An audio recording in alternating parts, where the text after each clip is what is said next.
যখন আপনি আকাশের দিকে তাকান, দেখেন অসংখ্য তারা, ছায়াপথ, অজস্র রহস্য, তখন কি কখনো আপনার মনে প্রশ্ন জেগেছে এই মহাবিশ্বটা কোথা থেকে এলো?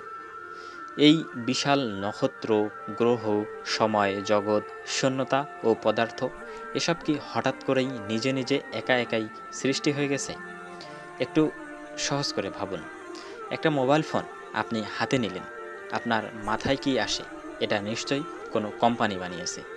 এটা নিজের থেকে তৈরি হয়নি, কেননা আপনি জানেন কোনো কিছু নিজে নিজে তৈরি হয় না।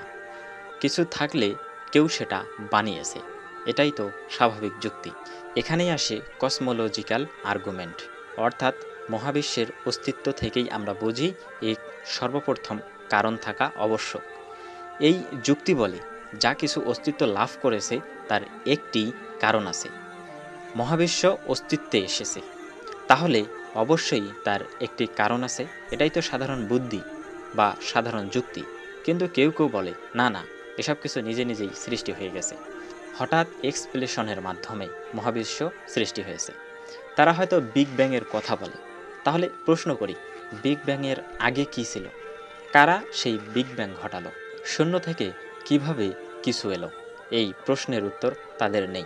আসলে যে কোনো ব্যাখ্যা আপনি দিন, শেষে গিয়ে আপনাকে এক চূড়ান্ত কারণ মেনে নিতে হবে। কারণ আপনি চিরকাল এইটা ওইটা সৃষ্টি করেছে এটা বলে যেতে পারেন না।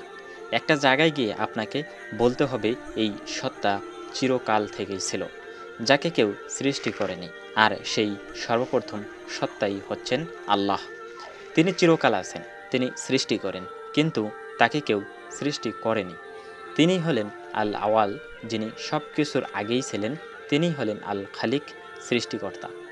এ বিষয়ে আল্লাহ তাআলা কুরআনে বলেন, তারা কি সৃষ্টি হয়েছে কোনো কিছু ছাড়াই, নাকি তারা নিজেরাই নিজেদের স্রষ্টা? সূরা আত-তুরে আল্লাহ তাআলা এই সৃষ্টিকুলকে প্রশ্নটি করেন। এই আয়াত থেকে এক বিস্ময়কর যুক্তি পেশ করেছেন।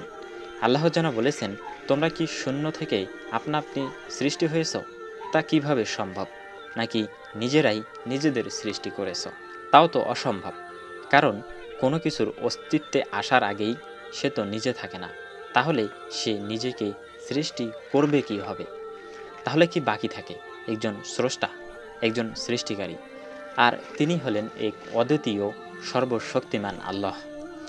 যদি আপনি নিজের হৃদয়ে অনুভব করেন, যদি আপনি নিজের বিবেককে জাগিয়ে ভাবেন, তাহলে আপনি বুঝবেন এই দুনিয়া, এই মহাবিশ্ব, এই জীবন, এগুলো এমনি এমনি হয়নি।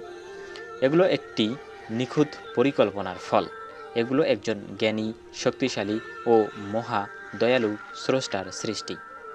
তিনি আল্লাহ, আপনার, আমার এবং এই বিশ্বজগতের প্রভু। আপনার অস্তিত্ব, আপনার আত্মা, আপনার চিন্তা, সব কিছুর পিছনেই রয়েছে একজন মহান স্রষ্টা। আপনি যদি সত্যি চিন্তা করেন, আপনি যদি নিজের হৃদয়কে প্রশ্ন করেন, তাহলে নিজেই বলবেন, আমাকে কেউ সৃষ্টি করেছে, আমি নিজে নিজে সৃষ্টি হইনি। আর সেই সৃষ্টিকারীরই সন্ধান দেয় কসমোলজিক্যাল আর্গুমেন্ট। বিজ্ঞান যেখানে থেমে যায়, তর্ক যেখানে অসহায় হয়ে পড়ে, সেখানে ঈমান বলে আল্লাহই সৃষ্টিকর্তা, তিনি ছাড়া কোনো ব্যাখ্যা নেই। এটা কেবল একটি দর্শন নয়, এটা সত্যের সন্ধান, এটা হৃদয়ের ডাক। তোমার একজন প্রভু আছে, তাকে চিনো, তার দিকে ফিরে যাও।